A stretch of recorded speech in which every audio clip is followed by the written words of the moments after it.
Welcome to ಪಾರು kitchen. ಇವತ್ತು ನಾನು ಚಿಕನ್ ಕಬಾಬು ಮಾಡ್ತಾಯಿದ್ದೀನಿ. ಅದಕ್ಕೆ ಚಿಕನ್ನ ಕ್ಲೀನಾಗಿ ತೊಳೆದ್ಬಿಟ್ಟು ಅದಕ್ಕೆ ಉಪ್ಪು, ರುಚಿಗೆ ತಕ್ಕಷ್ಟು ಉಪ್ಪು ಹಾಕಿ, ಖಾರ ಪುಡಿ 2 ಸ್ಪೂನ್ ಹಾಕಿದ್ದೀನಿ. ಆಮೇಲೆ ಮೈದಾ ಹಿಟ್ಟು 1 ಸ್ಪೂನ್ ಹಾಕಿದ್ದೆ. ಆಮೇಲೆ 1/4 ಟೀ ಸ್ಪೂನು ಅರಿಶಿನ ಪುಡಿ.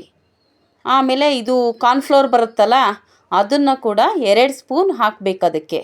ಯಾಕಂದ್ರೆ ಕ್ಲೀನಾಗೆಲ್ಲ ಇಟ್ಕೋಬೇಕಲ್ಲ, ಅದಕ್ಕೋಸ್ಕರ 2 ಸ್ಪೂನು ಕಾರ್ನ್ಫ್ಲೋರ್ ಹಾಕ್ಬಿಟ್ಟು, ಆಮೇಲೆ ಶುಂಠಿ ಬೆಳ್ಳುಳ್ಳಿ ಪೇಸ್ಟ್ ಹಾಕಬೇಕು. ಅದನ್ನು ಜಜ್ಜಿ ಹಾಕಿದ್ದೆ, ಶುಂಠಿ ಬೆಳ್ಳುಳ್ಳಿ ಪೇಸ್ಟ್ನ. ಆಮೇಲೆ ಕಬಾಬ್ ಪುಡಿ ಸಿಗುತ್ತೆ ಅಂಗಡಿಗಳಲ್ಲಿ, ಅದನ್ನು ಕೂಡ ಹಾಕಿಬಿಟ್ಟು ಮಿಕ್ಸ್ ಮಾಡಿಬಿಟ್ಟು ಒಂದು 10 ನಿಮಿಷ ನೆನೆಯೋದಕ್ಕೆ ಬಿಟ್ಟುಬಿಡಿ. ನೋಡಿ ಈಗ ನೆಂದಿದೆ. ಆಮೇಲೆ ನೆಂದಿದ ಮೇಲೆ ಕ್ಲೀನಾಗಿ ಮತ್ತೆ ಇನ್ನೊಂದು ಸಲ ಕಲಿಸ್ಬಿಟ್ಟು ನೀಟಾಗಿ ಅದನ್ನು ಬಾಣಲಿಯಲ್ಲಿ ಎಣ್ಣೆ ಇಟ್ಟಿದ್ದೆ ಕಾಯೋದಕ್ಕೆ, ಅದಕ್ಕೆ ಹಾಕ್ತಾಯಿದ್ದೀನಿ. ಬ್ರೌನ್ ಕಲರ್ ಬರೋವರೆಗೂ ಕರೀರಿ ಅದನ್ನ ಕ್ಲೀನಾಗಿ. ತುಂಬ ಚೆನ್ನಾಗಿರುತ್ತೆ ರೀ, ತಿಂದುಬಿಟ್ರೆ ಅದಕ್ಕೂ ನಿಜವಾಗ್ಲೂ ಇಂಥ ಮಳೆಯಲ್ಲಿ ಮಾಡ್ಕೊಂಡು ತಿಂದುಬಿಟ್ರೆ ನಿಜವಾಗ್ಲೂ ನೀವು ಹೊರಗಡೆ ತಿನ್ನೋದೇ ಬೇಡ. ಮನೆಯಲ್ಲಿ ಎಷ್ಟು ಸೂಪರಾಗುತ್ತೆ ಕಬಾಬ್ ಅಂತಂದರೆ ವಾಹ್, ಎಷ್ಟು ಮಜಾ ಇರುತ್ತೆ. ನಾನು ಹೇಗೆ ಮಾಡಿದ್ದೀನಿ ಆ ರೀತಿ ಮಾಡಿ ನೋಡ್ರಿ, ಬೇಕಾದ್ರೆ ಸೂಪರಾಗಿರುತ್ತೆ. ಮನೇಲಿ ಮಾಡಿಕೊಂಡು ತಿನ್ನಿ.